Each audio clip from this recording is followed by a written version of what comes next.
당신 앞에 나가리 주는 우리의 기쁨 우리 생명 우리의 희망 주여 당신 없이는 우리 아무것도 아니. 주님은 우리의 참된 기쁨이시고 우리 삶의 생명의 희망이시다라는 내용이죠. 만일 중심께서 없으시다면 우리는 아무것도 아닙니다. 가사를 시작하면서 한 번 더 보겠습니다. 주는 우리의 기쁨 우리 생명 우리의 희망 주여 당신 없이는 우리 아무것도 아니. 대대로 우리 삶에 차갑고 어두운 마음이 옵니다. 주여 당신 어때요 당신 앞에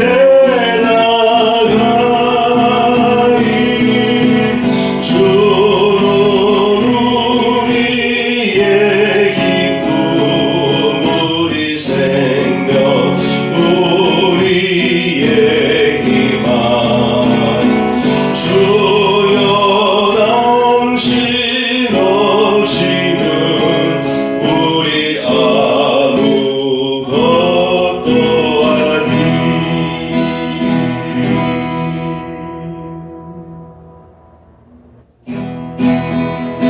손을 높이 들고 주를 찬양 높은 곳을 향해 주를 찬양 모든 마음을 들은 주를 찬양하라.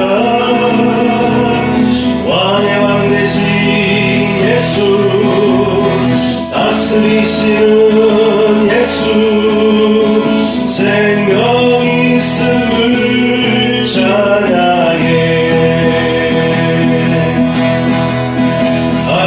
할렐루야 주를 찬양 할렐루야 주를 찬양 생명이 있음을 찬양해.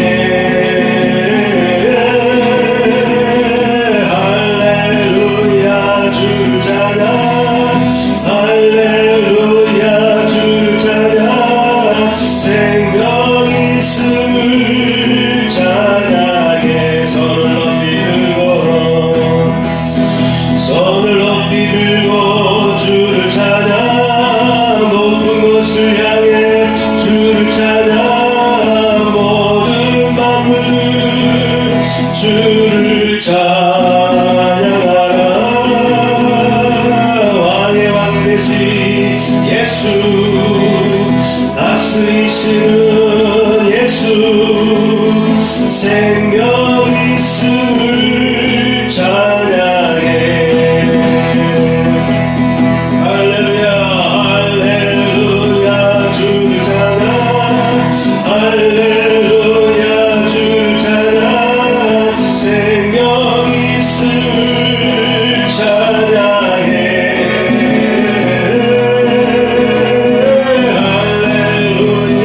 주를 찬양 할렐루야 주를 찬양 생명 있음을 찬양해.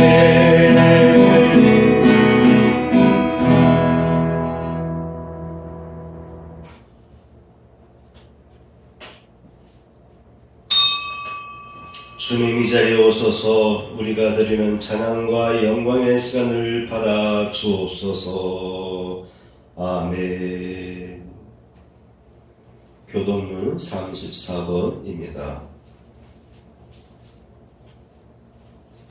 아멘. 자리에 앉습니다. 기도하겠습니다. 하나님, 이 나라를 기억하여 주옵소서. 이 나라가 하나님 앞에 바른 길을 선택하게 하여 주시고 하나님이 기뻐하는 길을 향하여 나아갈 수 있도록 은혜 베풀어 주시옵소서. 이 땅 곳곳에서 벌어지는 모든 죄악들을 용서해 주시고 더 이상 이 나라가 죄악에 휩쓸리지 않게 도와주시고 바른 길을 향해 나아가는 의로운 사람들이 곳곳에서 나오게 하여 주시옵소서. 허물의 사함을 얻고 그 죄의 가림을 받은 자는 복이 있도다. 마음에 간사가 없고 여호와께 정죄를 당치 않는 자는 복이 있도다. 아멘. 436장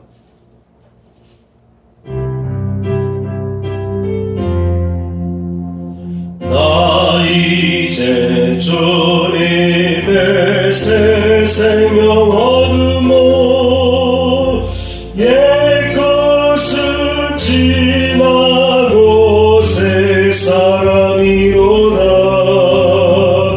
그 생명 내 맘에 강같이 흐르고 그 사랑 내게서 해같이 빛난다. 영생을 누리며 주 안에 살리라. 오늘도 내일도 주 함께 살리라. 주 안에 감추인 새 생명 얻으니 이전에 줬던 것 이제는 값없다. 하늘의 은혜와 평화를 맛보니 찬송과 기도로 주 함께 살리라. 영생을 누리며 주 안에 살리라. 오늘도 내일도 주 함께 살리라. 아멘. 오늘 말씀 보겠습니다. 시편 148편 1절에서 14절까지의 말씀입니다. 올바른 선택과 찬양의 제사. 오늘도 지난주에 이어서 올바른 선택과 찬양의 제사에 관해서 말씀을 더 전하겠습니다.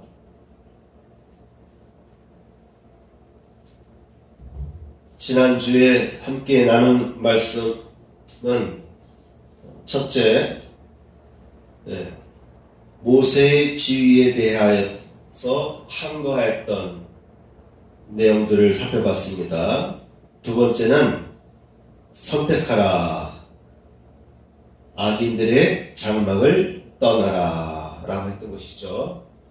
그래서 우리가 나눈 말씀들 보면은 선택이라는 것이 그만큼 중요하다라는 내용을 같이 살펴보았습니다.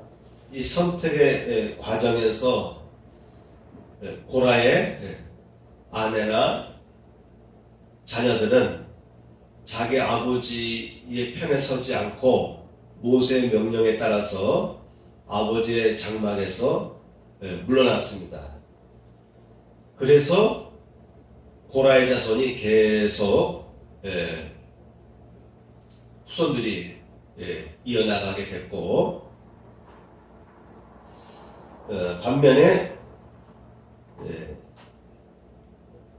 다단과 아비람이라는 사람은 그들의 처자와 유아들과 함께 나와서 장막문에 섰다가 같이 가족이 다 멸망당하는 그러한 내용들을 살펴보았습니다.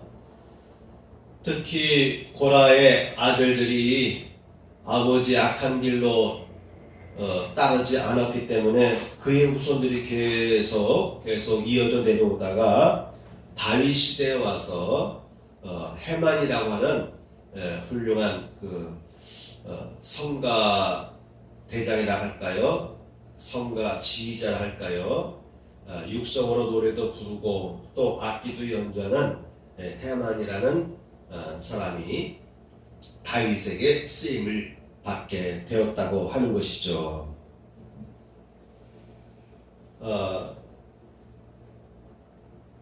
고라의 아들들이 하나님 편에 섰기 때문에 헤만이라고 하는 훌륭한 성가 지휘자, 성가대 대장 같은 역할을 하는 사람이 배출되었는데, 이 헤만뿐만 아니라 헤만 이전에 사무엘 선지자가 그 계보에 나오게 됩니다. 사무엘 선지자 이후에 헤만이라는 사람이 나오는 거예요. 그래서 계보를 보면 사무엘 선지자가 그 계보에 있는데, 원래 이 사무엘 선지자는 제사장이 될 수가 없어요. 아론의 후손들이 아니거든요. 그런데 그의 아버지 엘가나와 그의 엄마 한나가 아이를 갖지 못하다가, 특히 그 엄마 한나가 하나님께 기도하잖아요. 내게 아들 주시면 하나님의 성전에서 늘 섬기도록 바치겠다고, 사명자로 세우겠다고. 결국 아들 얻어서 젖된 후에 에일 제사장에게 가서 자기 아들을 받아달라 이렇게 청합니다. 성직을 돕는 자로서 어릴 때부터 배우고 있던 와중에 블레셋과의 전투에 의해서 에일 제사장의 아들들이 다 죽고 맙니다. 그의 아들들이 죽었다는 소식을 듣는 순간 이 에일 제사장은 의자에서 넘어지게 됐죠. 목이 삐고. 그래서 에일 제사장이 죽어요. 그러다 보니까 이 사무엘이 제사장의 직분을 감당하게 되었던 것이에요. 사무엘은 성경에 보게 되면 제사장의 직분뿐만 아니라 선지자의 직분도 감당했던 것으로 나오죠. 그래서 사무엘이 사울 왕을 이스라엘의 초대 왕으로 하나님의 계시를 받고 안수해줬고, 또 이어서 다윗 왕도 하나님의 명령에 따라서 다윗의 집에 가서 그 8명의 형제들 중에서 찾아내서 다윗에게 기름 부었습니다. 특히 이 사무엘 선지자는 그를 따르는 무리들이 있었는데, 선지자 무리들, 선지 학교를 운영했어요. 사무엘 선지자가 제사장 일도 했죠. 어떻게 사무엘이 제사장의 직분을 감당했느냐? 사울 왕과 약속을 하잖아요. 내가 올 때까지 기다리라. 그런데 사무엘 선지자가 늦게 오니까 사울 왕이 불안해서 결국은 선지자 사무엘 선지자 오지도 않았는데 제사를 지냈잖아요. 그래서 사무엘 선지자가 와서 호통을 칩니다.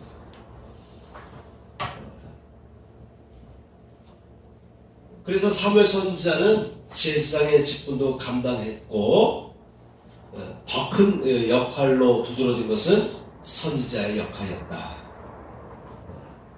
이 사무엘은 자기를 따르는 문화생들이 있었는데 선지자 학생들이었다. 선지 학교 학생들이었다.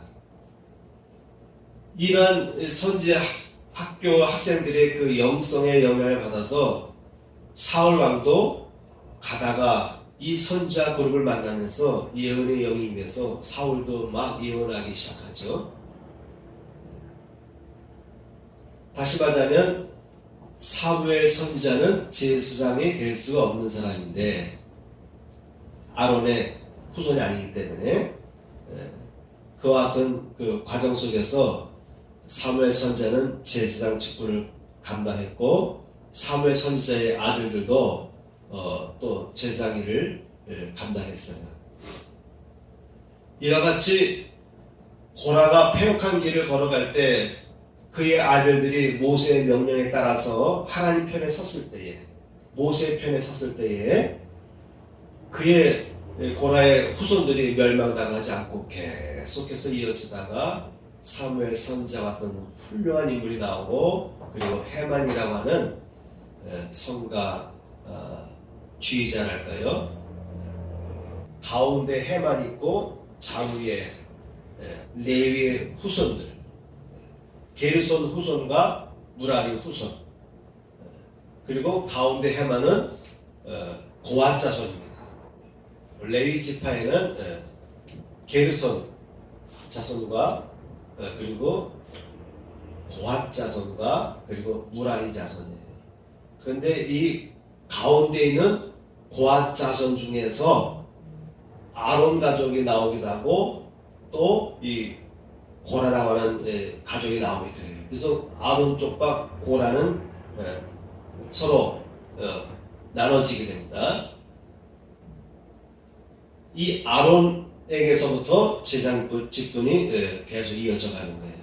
근데 이 다른 이 고라의 후손들 중에서 누가 나왔다고요? 사무엘 선지자가 제사장 직분을 감당하기도 했고 그리고 헤만이라고 하는 사람이 다윗 시대에 쓰임을 받으면서 성가 대장 역할을 했다. 바로 이 헤만은 성가 대석에서 가운데 센터에 위치했고 그리고 게르손 자손과 무라리 자손이 좌우에 배치되었다.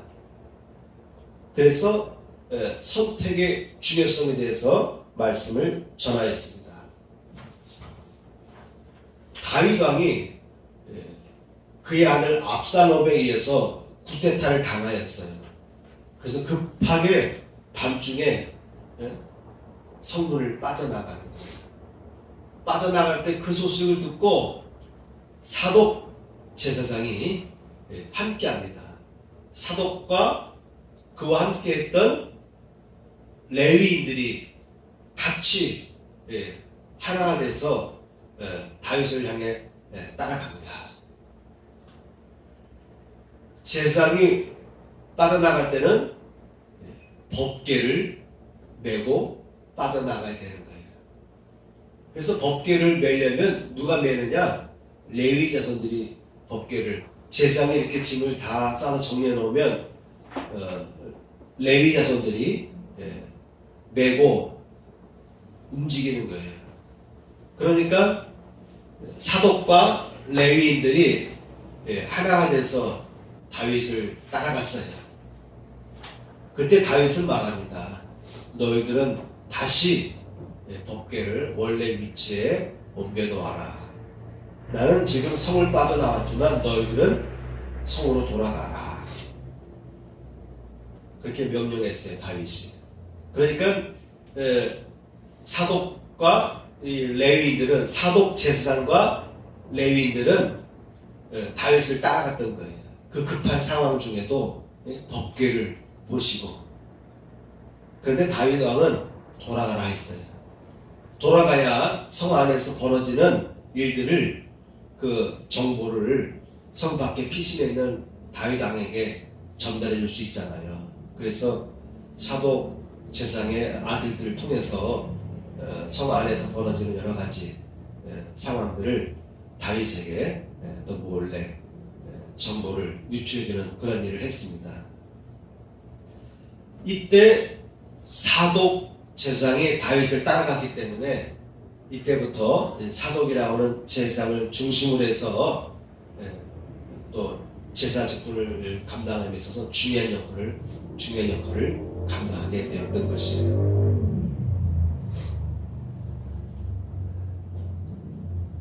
그러니까 선택을 어떻게 하느냐에 따라서 앞으로 인생의 중요한 역할이 기대된다라고 하는 거예요. 내 인생뿐만 아니라 나의 후손들의 계속해서 나의 후손들의 이르기까지 내가 어떠한 선택을 하느냐에 따라서 장래의 미래의 결과가 결정된다는 것이죠. 그러므로 우리는 하나님의 편에 서야 됩니다. 아멘. 악한 길에 서지 말아야 됩니다. 다른 사람들이 다 간다고 해서 우르르 끌려가고 그런 군중이 돼서는 아니 되겠습니다. 이스라엘 총회에서 위임받은 지휘관 250명이 모세에게 반란을 일으켰는데 그래도 그 반란에 수장했던 고라의 아들들은요 하나님의 말씀에 순종했어요. 모세의 말씀에 순종했어요. 순종했기 때문에 결국 그 후손들에게 있어서 귀한 직분을 감당할 수 있었다. 이런 내용이 선택하라 두 번째 항목의 요지죠. 세 번째, 하나님의 심판에 대해서 우리가 살펴봤습니다. 첫째 심판은 고라와 250명의 지휘관들이 땅 속으로 빨려 들어갔고 또 하나님께로부터 불이 나와서 그들의 몸이 불에 타면서 또 땅은 갈라지고 땅이 꺼지면서 그 속으로 함몰되는 그러한 저주, 하나님의 심판을 받은 것입니다. 하나님께서 고라를 따르는 너희들을 택할 것인지 아니면 나와 아론을 택할 것인지 한번 우리가 하나님께 심판을 받아보자. 그 결과 그들은 다 멸망당하고 말았습니다. 그리고 다음날 살펴보니까 많은 사람들이 죽은 거예요. 처음에는 그래도 그들의 장막에서 뒷걸음질을 좀 치기도 하고 했지만 가만히 살펴보니까 죽은 사람들이 너무나 많아. 그래서 이제는 이스라엘 회중들이 모세를 향해서 막 원망하고 또 항거합니다. 그래서 2차 재앙이 임하는 거예요. 전염병이 확 터져가지고 성경에 보니까 14,700명이 죽었다고 되어 있어요. 전염병이 순식간에 번져가지고 그때 죽은 자와 산 자 사이에 아론이 가가지고 거기서 향로를 들고 딱 서니까 전염병이 멈췄다고 하는 것이죠. 민수기서 16장 47절 48절 말씀 보면 아론이 모세의 명령을 따라 향로를 가지고 회중에게로 달려간즉 백성 중에 연병이 시작되었는지라 이에 백성을 위하여 속죄하고 죽은 자와 산 자 사이에 섰을 때에 연병이 그치니라. 죽은 자와 산 자 사이에 막 전염병이 번지는 가운데 죽은 자와 산 자 사이에 향로를 가져가서 그 자리에 가운데 딱 서서 하나님께 속죄를 드릴 때에 연병이 그쳤다라고 하는 내용이었습니다. 그래서 인생을 어떻게 살아가느냐가 중요하다고 하는 것이죠. 하나님께서 기뻐하지 않는 길로 들어서면 안 된다고 하는 것이에요. 불의하고 부정한 길을 걷지 말아야 되는 것입니다. 하나님은 우리 인간에게 사람에게 최고의 선물인 자유를 주셨습니다. 그런데 대부분의 사람은 늘 하나님 앞에서 올바른 길로 선택하지를 못하였습니다. 사람은 믿음의 대상이 되어서는 안 되는 것이죠. 사람은 완전하지 않기 때문에 사람은 믿음의 대상이 되어서는 안 됩니다. 인간이 스스로 끊임없이 개혁하고 정하지 못하고 악한 길로만 치닫게 되면 이 세상은 악으로 가득하게 될 것이죠. 사람이 양심을 따르지 않고 자신과 카르텔 조직의 죄악을 돌이키지 않고 폐역한 길로 계속해서 치닫게 된다면 하나님의 심판을 받게 되는 것입니다. 하나님께서 역사의 심판자로서 인간의 역사에 개입하신다는 것이야말로 폐역한 길로 빠져드는 인간 사회를 회복시키시고 붙드시는 하나님의 은총인 것입니다. 심판은 하나님의 은총의 수단이다라고 볼 수도 있다고 하는 것이죠. 만일 이러한 심판의 은총이 없으면 인간 사회는 어떻게 될까요? 모든 우리 각 나라마다 민족마다 인류의 역사를 이렇게 살펴보면은 기독교 국가이든 아니면 다른 종교를 추앙하든 따르던 민족과 국가이든 간에 보면은 악의 무리가 한때에 사회를 지배하고 국가를 지배하고 폭력을 행합니다. 그런데 결국은 그들의 세력이 무너지게 됩니다. 만일 심판이 없다면 어떤 분은 이렇게 말할 거예요. 왜 하나님은 심판자인가? 왜 하나님은 이렇게 사람을 공포로 몰아가는가? 이렇게 세상적으로 신앙이 좀 완숙하지 못하거나 이단에 속한 사람들이거나 아니면 비크리스천들 중에는 그런 의문을 던질 수가 있어요. 그런데 가만히 살펴보면은 심판이 없을 때 과연 이 세상은 어떻게 될 것인가? 그나마 하나님께서 심판하신다고 하는 내용은요, 순간순간 계속 심판이 나타나는 것이 아니에요. 그죠? 어쩌다가 심판이 임하는데, 또는 예수께서 말씀하신 마지막 심판은 언제 이루어질 줄 몰라요. 날짜가 정해져 있지 않습니다.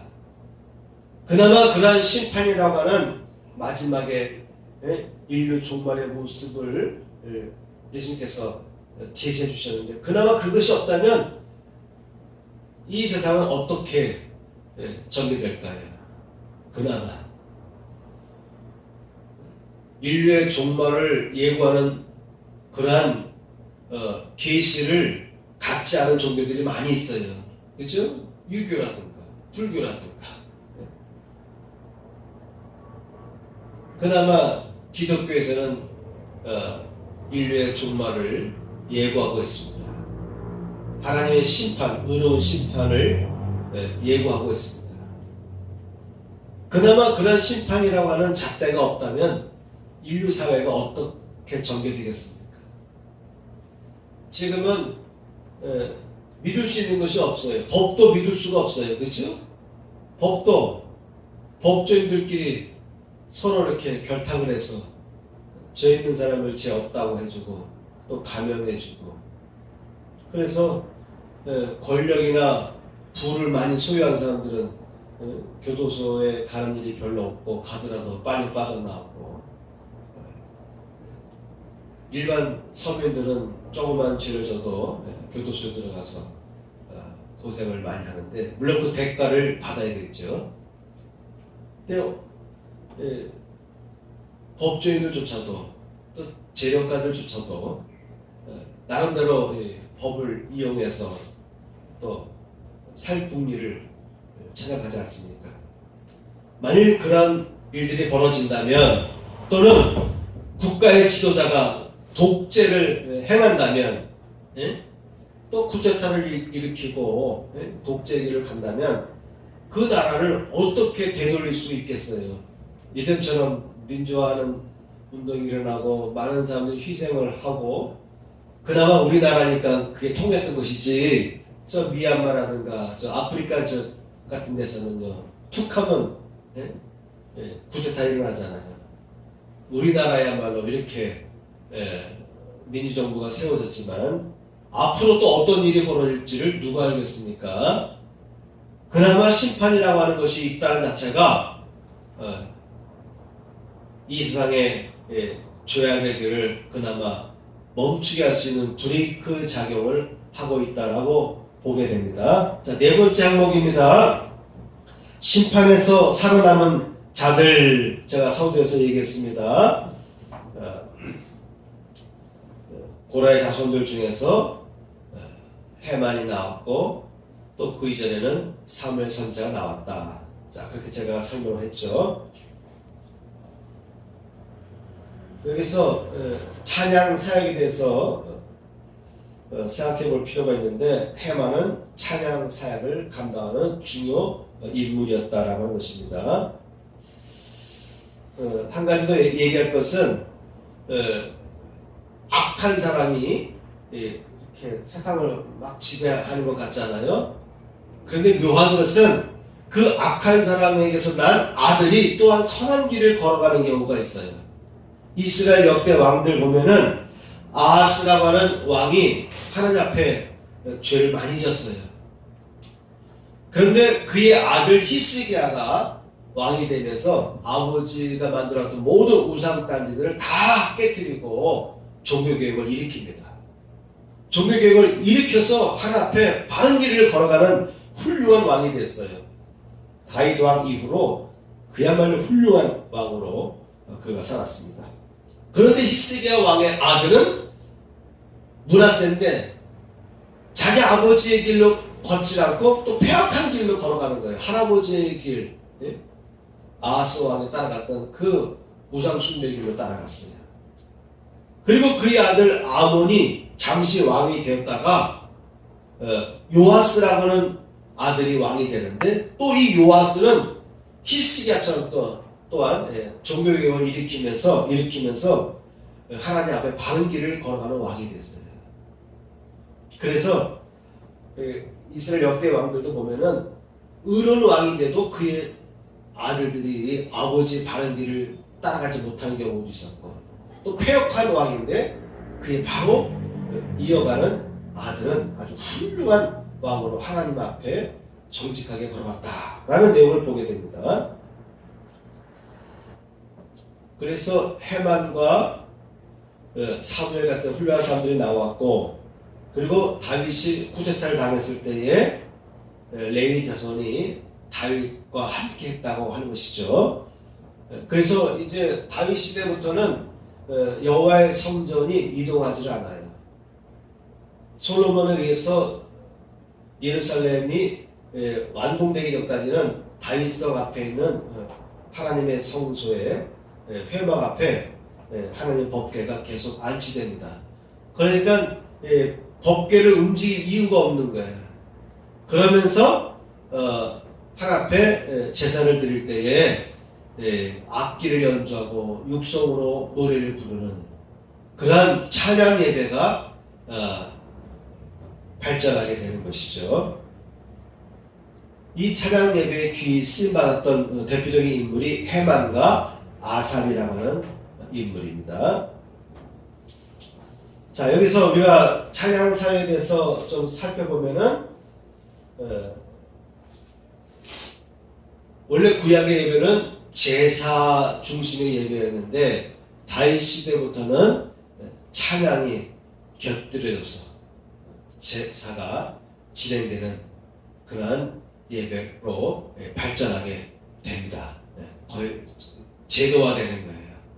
그걸 그대로 이어서 솔로몬이 예루살렘 성전을 완공한 이후에는 이러한 성가대들이 시편을 통해서 성가대들이 시편의 가사들을 노래로 부르고 그리고 현악기들을 울려가면서 하나님 앞에 찬양의 제사를 드리는 것.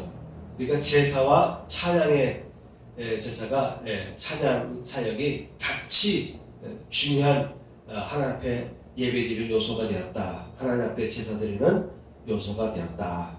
그리고 신약 시대 와서는 찬양의 제사를 드리자. 히브리서 13장에 보면은 우리가 찬미의 제사를 드리자라는 내용이 나오지 않습니까? 그래서 찬양 사역이 중심이 됩니다. 신약 시대부터는 피의 제사가 멈추고 피의 제사가 멈춰지고 회중들이 모여서 예배를 드리는데 이때 찬양이 거의 제사적인 역할까지 간다. 그만큼 중요한 역할을 했다. 그래서 찬양의 제사를 드리자라는 말이 나오기까지 했던 것이죠. 오늘은 찬양의 제사에 대해서 더 설명하고 마치겠습니다. 찬양의 제사죠. 왜 찬양이 중요하냐? 왜 찬양을 드려야 되느냐?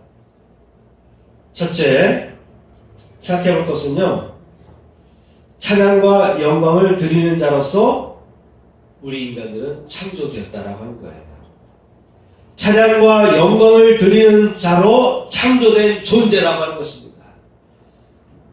오늘 예배 시간에 교동문에 보게 되면 시편 148편의 내용과 교동 내용을 보게 되면 찬양에 대한 이야기가 나오는데, 특히 오늘 본문 내용 시편 148편에 보게 되면은 우리 인간뿐만 아니라 모든 피조물들은 하나님을 찬양하게 창조되었다라고 강조하고 있어요. 여러분, 본문 148편 5절입니다. 5절.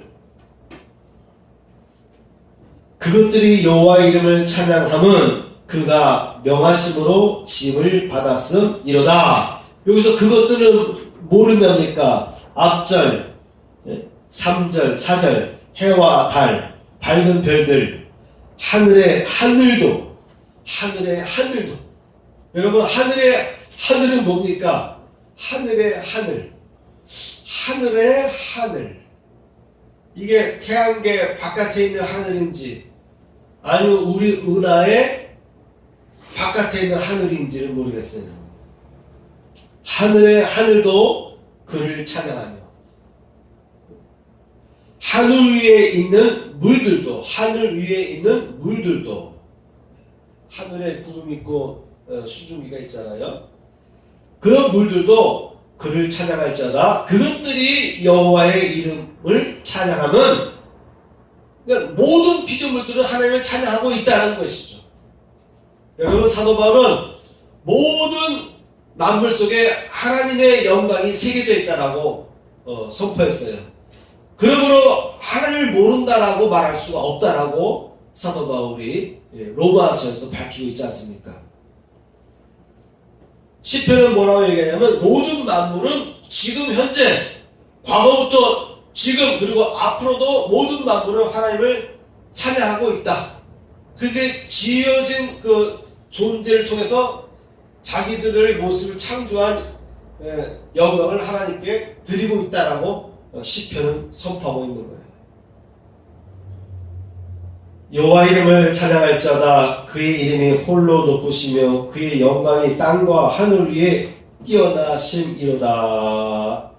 그가 그의 백성의 뿔을 높이셨으니 그는 모든 성도 곧 그를 가까이하는 백성 이스라엘 자손의 찬양받을 이시로다. 할렐루야. 이사야서 43장 21절에 보게 되면은, 이 백성은 내가 나를 위하여 치렸나니 나의 찬송을 부르게 하려 함이니라 라고 하나님께서 말씀하셨어요. 이 백성, 이스라엘 백성, 더 나아가서 모든 사람은요, 하나님을 찬양하도록 창조된 존재들인 것입니다. 우리 그리스도인은 세상 모든 사람 중에 하나님을 더욱더욱 찬양하도록 선별되고 택함받고 그러한 찬양의 지위에 놓여진 존재들이 바로 우리 그리스도인들이라고 하는 것이죠. 이러므로 우리가 예수로 말미암아 항상 찬미의 제사를 하나님께 드리자. 이는 그 이름을 증거하는 입술의 열매이니라. 찬양은 하나님을 증거하는 입술이라고 했습니다. 그러므로 찬양의 제사는 대단히 중요한 것이죠. 두 번째, 찬양은 감사를 노래의 형식으로 표현한 것입니다. 여러분, 찬양은 감사함을 노래의 형식으로 표출한 것이죠. 여호와께 감사하라. 저는 선하시며 그 인자하심이 영원하리로다.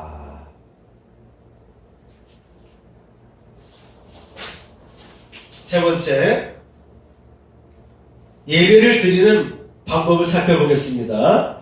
온 몸과 목소리로 하나님을 찬양하는 것이 좋다고 하는 것이죠. 온 몸과 목소리로 하나님을 찬양하는 것이 좋습니다. 시편 47편 1절에 보게 되면은 너희 만민들아 손바닥을 치고 즐거운 소리로 하나님께 외칠지어다. 손바닥을 치고 즐겁게 즐거운 소리로 하나님께 외치라고 하는 것입니다. 목소리를 크게 내면 될수록 좋다라고 하는 것이죠. 여러분, 진짜 내가 좋아하는 노래를 부르게 되면 목소리를 높여서 부르게 되잖아요. 그렇죠? 근데 내가 관심이 없는 노래가 있으면은 목소리를 크게 내지 않습니다.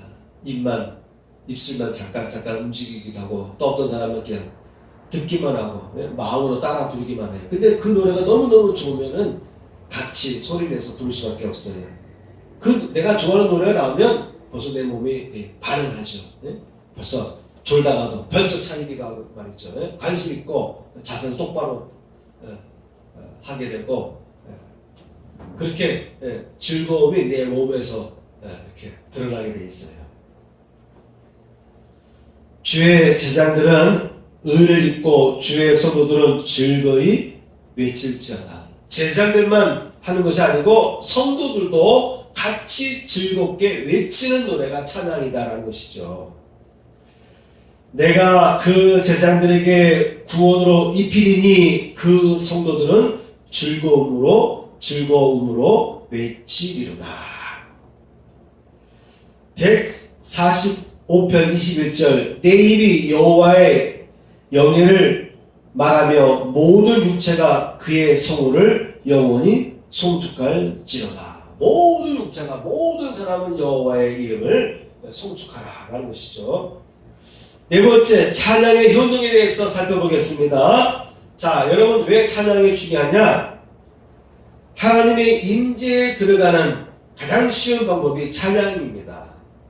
기도는 어느 정도 단계에 들어가야만 돼요. 어느 정도 신앙의 영성이 이렇게 훈련되어야만이 하나님의 임재 속으로 들어갈 수 있는데, 찬양은 초보자 신앙이라 할지라도 빨리 하나님의 임재 속으로 들어가기가 쉽습니다. 찬양할 때 하늘의 문이 열리는 것입니다. 역대하 5장 말씀을 보게 되면은 나팔 부는 자와 노래하는 자들의 일제의 소리를 내어 여호와를 찬송하며 감사하는데 나팔 불고 재금치고 모든 악기를 울리며 소리를 높여 여호와를 찬송하여 이르되 선하시도다 그의 자비하심이 영원히 있도다 하매 그때 여호와의 전에 구름이 가득한지라 제사장들이 그 구름으로 말미암아 능히 서지 못하였으며 이는 여호와 영광이 하나님의 전에 가득한이었더라. 솔로몬이 예루살렘 성전을 완공한 이후에 다 모인 거예요. 모여서 제사장과 레위인들이 찬양할 때에 하나님의 구름이 가득하게 성전에 임한 거예요. 감히 그 앞에 똑바로 설 수가 없을 정도로 임하는 것입니다. 열왕기 하 3장 말씀을 보게 되면은 이제 내게로 검은고 탈 자를 불러오소서 하니라. 검은고 타는 자가 검은고를 탈 때 여호와께서 엘리사를 감동하시니 저가 가로되 여호와의 말씀이 골짜기에 개천을 많이 파라 하셨나이다. 그러니까 엘리사도 어느 곳에 물을 파야 운물이 있을지를 이제 왕이 부탁을 하는데, 엘리사 입장에서도 보면은 악기가 연주될 때 내게 영성이 활성화되면서 성령의 하나님의 신이 역사를 통해서 내가 어느 곳에 땅을 파야 될지를 알 수 있겠다라고 말한 것이죠. 그래서 찬양할 때요 여호와의 임재, 하나님의 임재에 들어가기가 쉽다라고 하는 것이죠. 둘째, 찬양할 때요, 우리 인간들이 찬양할 때요, 우리만 찬양하는 것이 아니라 천사들도 찬양합니다. 1980년대에 이렇게 많은 간증자들이 뭐라고 얘기했냐면, 예배 드릴 때에 성전 십자가 주변에 천사들이 왕래하고 천사들로 같이 즐겁게 찬양하는 것들을 예배 중에 참석했던 사람들 중에 영안이 열리면서 보고 그랬어요. 그런 간증들이 많았습니다.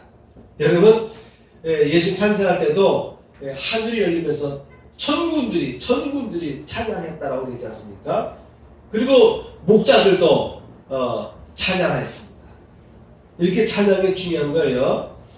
세 번째, 찬양은 강력한 무기라고 하는 것입니다. 그리스도인은 이 찬양의 무기를 갖고 있습니다. 여러분 모두는 이 찬양의 무기를 갖고 있습니다. 찬양할 때 권능이 임합니다. 찬양할 때 권능이 임합니다. 찬양할 때 악한 세력이 무너집니다. 여러분 찬양할 때 악한 세력이 무너져요. 앙dem이 떠나갑니다.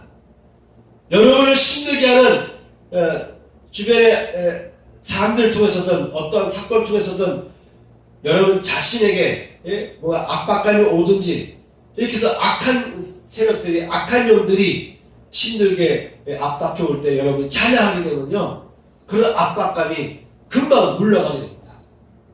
자살하고 싶다가도 살아야지 라는 생각으로 확 바뀌게 됩니다.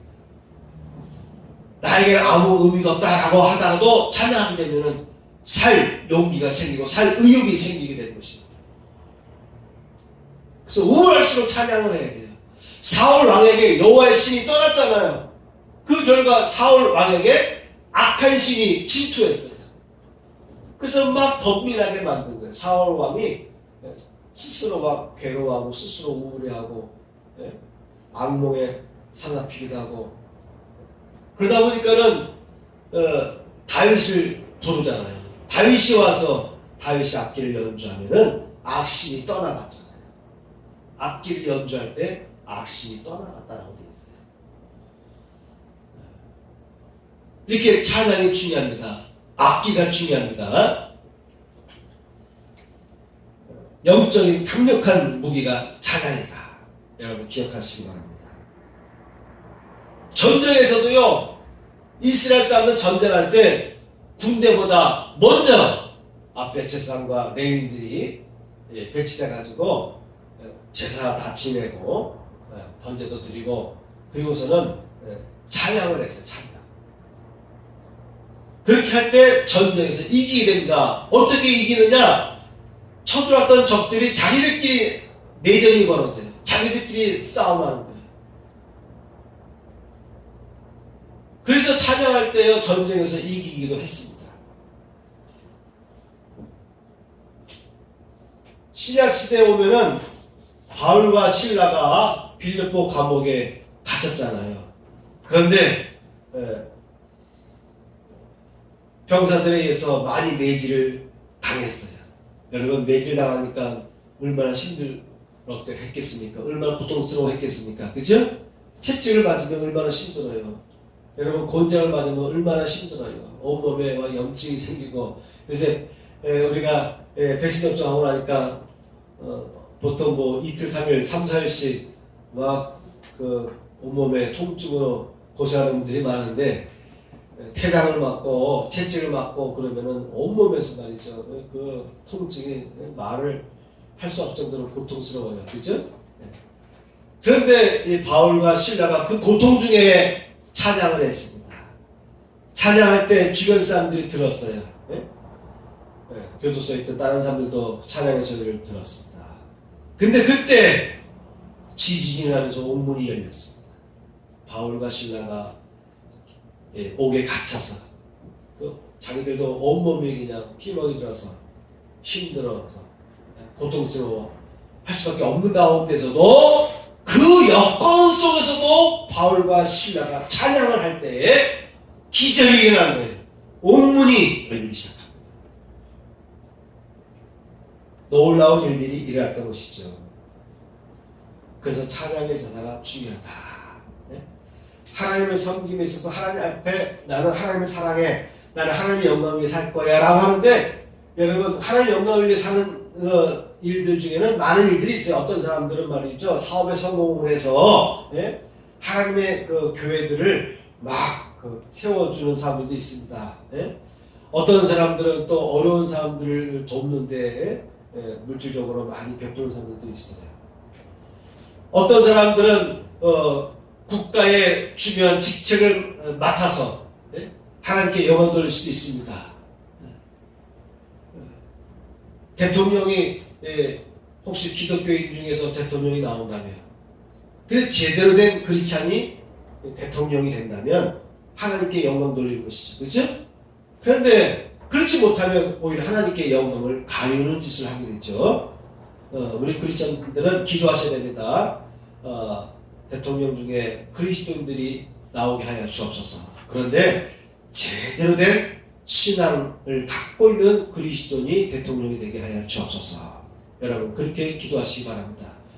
그래서 대통령이든 국회의원이든 장관이든 아니면 고위 공직자든 아니면 일선의 평범한 공무원이든 일반 회사의 평직원이든 일반 회사의 고위직 간부이든 크리스찬으로서 불법을 행하지 아니하고 불법의 길을 따르지 아니하고 타협하지 아니하고 바른 길을 갈 때 그 자체가 하나님께 영광을 돌리는 거예요.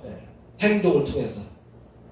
그런데 그런 사람들은 예배 속에서 찬양을 통해서 영광 돌리는 사람들이다라는 말을 저는 하고 싶은 거예요. 예배 중에, 평상시 예배 중에 하나님의 영광을, 찬양을 통해서 영광을 드리는 그런 은사가 있고 그런 데에 심혈을 기울이지 않는 사람은 세상에 나가서도 하나님께 영광 돌릴 일을 할 수가 없다. 저는 이렇게 얘기하고 싶습니다. 왜? 찬양은 하나님 임재에 들어가는 과정의 가장 중요한 수단이거든요. 또 찬양할 때 여호와의 임재가 임하는 거예요. 하나님 속에 가장 깊이 들어가서 하나님과 함께 기뻐하고 즐거워하는 그런 영적인 순간이거든요. 그런 체험을 그런 체험을 하지 못한 사람이 어떻게 세상에 나가서 불의와 싸워 이길 수 있으며 악한 유혹을 떨쳐버릴 수가 있겠습니까? 세상에 나가서 실패하는 거예요. 세상에 나가서 다 무너지는 거예요. 세상에서 유혹하는 그들의 사탄 바람에 다 넘어지는 거예요. 영성이 부족하니까. 그래서 찬양이 중요한 거예요. 여러분에게 찬양의 은사가 살아나길 축원합니다. 여러분에게 해만과 아삭과 같이 다윗 편에 서서, 아삭은 고라의 후손은 아니지만 이 아삭이라는 사람도 다윗에게 귀히 쓰임 받습니다. 이 해만과 아삭처럼 하나님 앞에 귀히 쓰임 받는 찬양자 여러분 되시길 축원합니다. 아멘. 여러분 가정마다 찬양이 회복되길 바랍니다. 여러분의 각 신령마다 찬양이 회복되길 바랍니다. 그래야 세상에 나가서 이길 수가 있습니다. 그래야 세상의 물결에 휩싸이지 않습니다.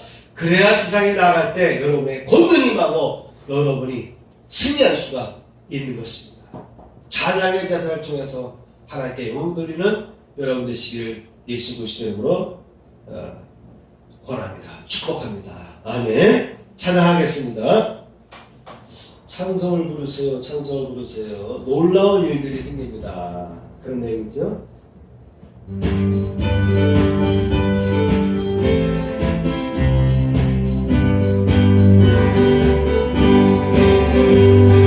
찬송을 부르세요. 찬송을 부르세요. 놀라운 일이 생깁니다. 찬송을 부르세요. 기도를 드리세요. 기도를 드리세요. 기도를 드리세요. 놀라운 일이 생깁니다. 기도를 드리세요. 서로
주님은 나의 죄를 속하기 위하여 십자가에서 대신 죽으셨습니다. 주여 내 죄가 사해졌습니다. 주님은 채찍에 맞으셨습니다. 제가 치를 받았습니다. 가슴에 손 얹고 부흥기도 올리도록 하겠습니다. 기도합니다. 하나님 아버지 감사합니다. 저희들을 사랑하여 주시고 하나님 앞에 영광 돌리는 찬양자들로 세워주심을 감사드립니다. 드려지는 11조를 받으시고 11조를 드리는 가정가정마다 주여 11조의 복이 임하게 하여 주옵소서. 주의 예물과 감세물을 흠명하여 주시고 복되게 하여 주옵소서. 이제는 우리 구주 예수 그리스도의 은혜와 하나님 아버지의 극진하신 사랑과 성령님의 감동남아 역사하심이 이 자리에 참여한 성도들 위해 함께 하시기를 축원하옵나이다. 아멘.